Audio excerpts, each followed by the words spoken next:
Let's move on to our next conversation. Now, we see the World Bank has indicated that financial flows to Nigeria and other sub-Saharan African countries is slowing down, though it will reach $53 billion in 2022, up from $50 billion in 2021.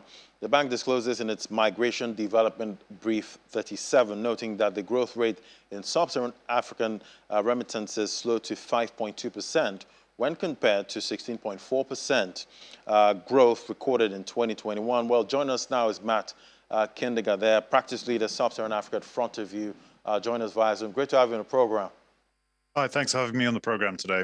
Yeah, so what is the outlook for remittances for Africa as the global economy slows at this point? We're getting that report there from the World Bank. Yeah, certainly. So we are expecting to see remittances continue to slow, or I should clarify, the rate of growth of remittances will continue to slow, in our view, for at least the next 6 months towards Africa and other emerging markets. And this is because we are expecting the global economy to slow over the next year or so. But I would emphasize that there's going to be a very significant variation in performance between regions of the global economy. So, for example, China will slow, but it will continue to grow. We are going to see a recession in the US, but it's probably going to be a very mild one. But in contrast, Europe is probably going to see the steepest contraction in economic growth over the next 6 and maybe 12 months. And this means that remittances from Europe to the rest of the world, especially Africa, will likely be much more vulnerable to the slowdown in economic growth over the next 6 to 12 months. So not all regions will be equally affected, but what we are going to see is generally a slowdown in the rate of growth of remittances for sure to Africa.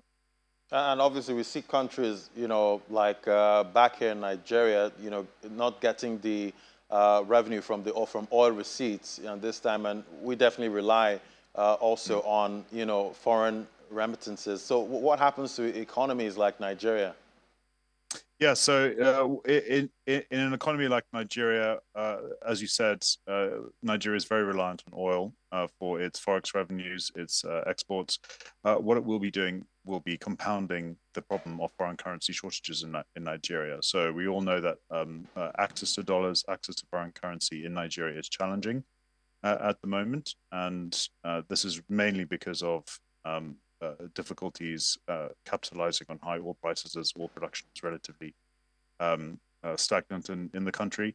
This will compound the problem because remittance inflows into Nigeria are a vital source of foreign currency, and they're also a vital source of purchasing power for consumers and investment for businesses as well.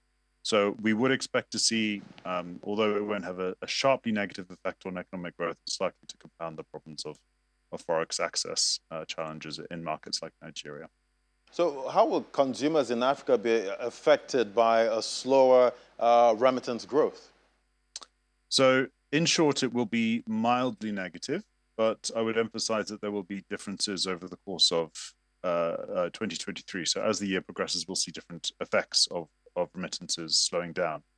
So roughly we can divide the year 2023 into 2 parts. During the first half of the year, consumers in Africa will face a double whammy of slowing remittances growth, especially if they're relying on remittances from Europe.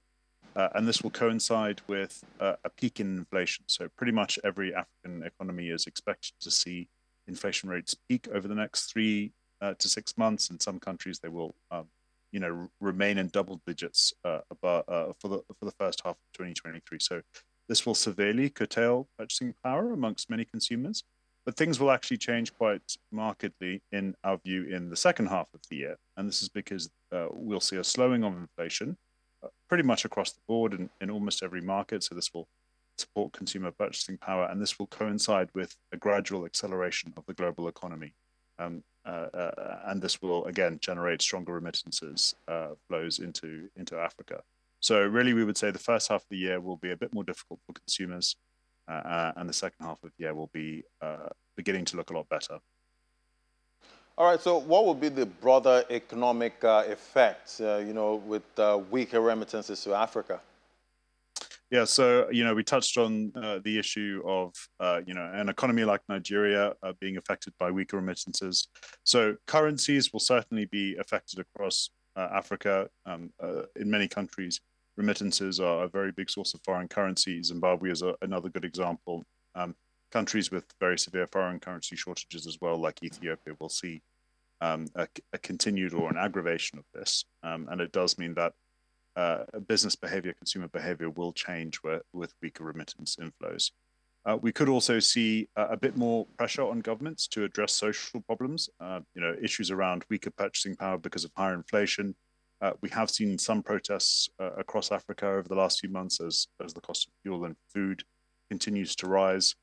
What we would say, what we would also look out for is if people are unable to afford things like healthcare or education for their children as a result of weaker remittances from relatives abroad, we could also see a lot more pressure on governments to alleviate some of the challenges that people are facing. So certainly there is some risk of greater social unrest, especially in countries which are seeing elections over the next 3, 6, maybe 12 months as well. So a slightly negative effect from a sort of broader political and social and economic perspective.